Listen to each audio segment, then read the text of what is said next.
Hello everyone, welcome back to my channel. I am here for another Let's Get Messy Wednesday, and today I'm going to be using Distress Oxide inks to create a fun background. You saw the sketch that I put up on screen just shortly before, and it showed a band of paper across like a horizontal stripe across the layout. And I decided instead of using paper, I would use this stencil from, I believe it's from Crafter's Workshop. I got it at Tuesday Morning quite some time ago. And I'm using Distress Oxide inks in Peacock Feathers, Lucky Clover, Twisted Citron, and Frayed Burlap. And I chose these colors based on some of the colors in the Vicky Bouton Kaleidoscope collection. I decided to go with just the greens and blues out of that collection, and you'll see how this comes together as we go on. But I wanted to just kind of show you how easy Distress Oxides are to work with. They are absolutely one of my favorite mixed media products. They blend so easily, and they go on so easily. When you're adding these onto your layout or your paper, it is best to start off the paper so that you don't get those circle strokes. But as you can see, I couldn't do it off paper because I was trying to do kind of a mixed blend of all of these. And you'll find with the oxide inks that you don't get those circle shapes as much as you would as if you had used the regular Distress Oxides. So I just really love how this blended together, and I think the background looks really great with the photos once you see those. Now I'm going to apologize right now because my camera, I did not realize kept falling, and as it kind of fell down, it is cutting off the bottom half of the layout. Now, I will tell you there's nothing going on down there at this point. There is very, very, very, if any, embellishments, and you will see what's there in the close-ups and the screenshots at the end. But I'm really, really sorry about that.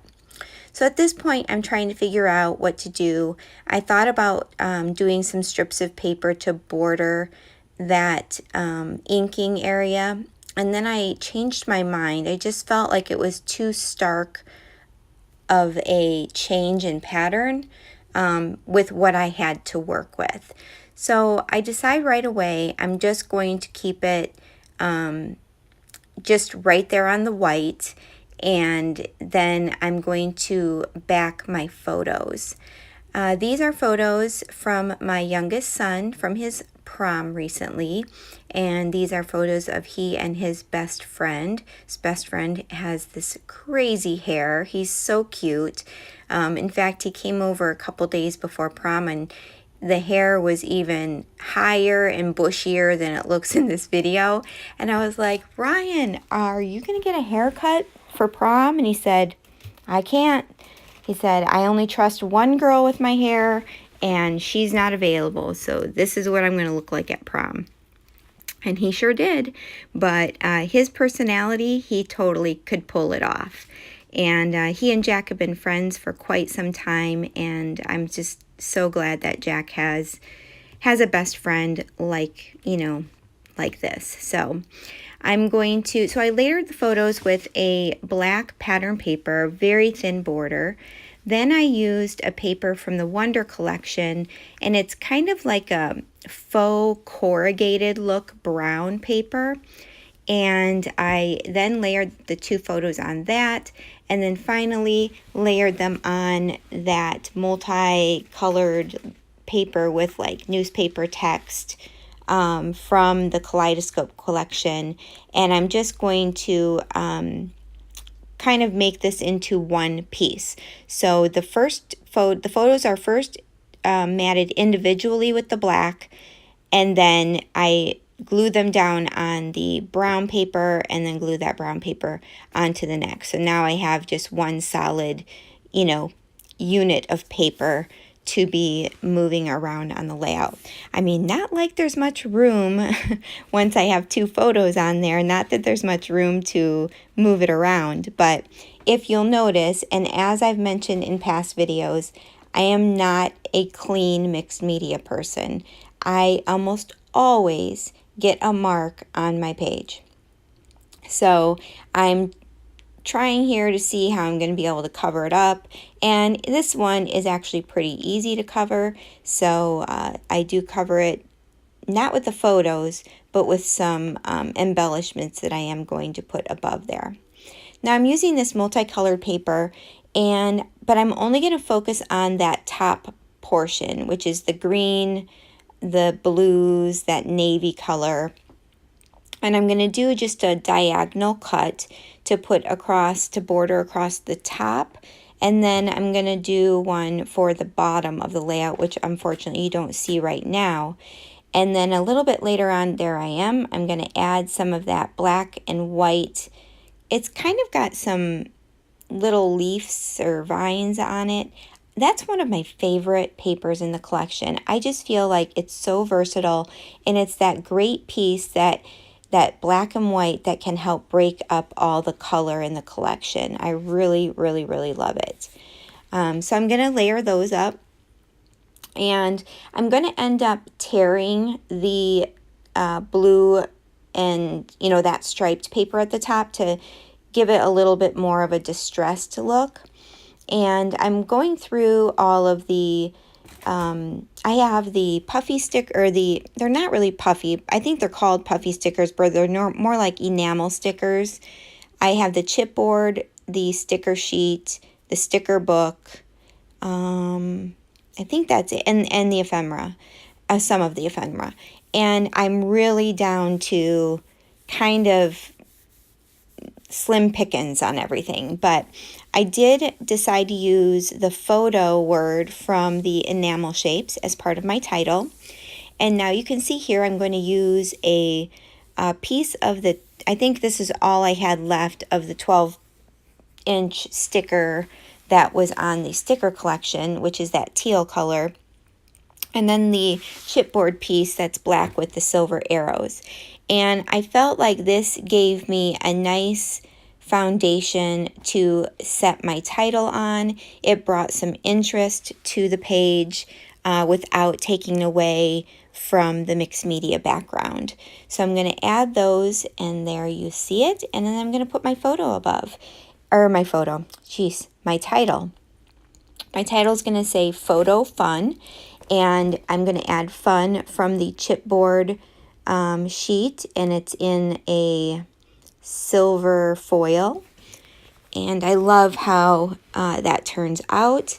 And there's going to be very little embellishing on this photo, or goodness gracious, I'm putting down the word photo, so I keep saying photo. I'm so sorry, but there's going to be little embellishing on this layout. I find that when you have 2 large photos like this, and you know, some mixed media that you want to be seen, I did not want to overwhelm this page and make it too heavy with embellishing. So I kept it super simple. I'm going to use a rub-on that is from an older Vicki Boutin collection that's in kind of that green teal color on the bottom left hand side of the bottom left of the photo cluster. And like I said, you'll see that at the end. I wanted to add something else down there, but I just didn't really have anything that I could find that would work. So I just left it alone. And then I ended up adding a chipboard piece that says here and there. I added a chipboard camera up to the right-hand side of the title, Photo Fun.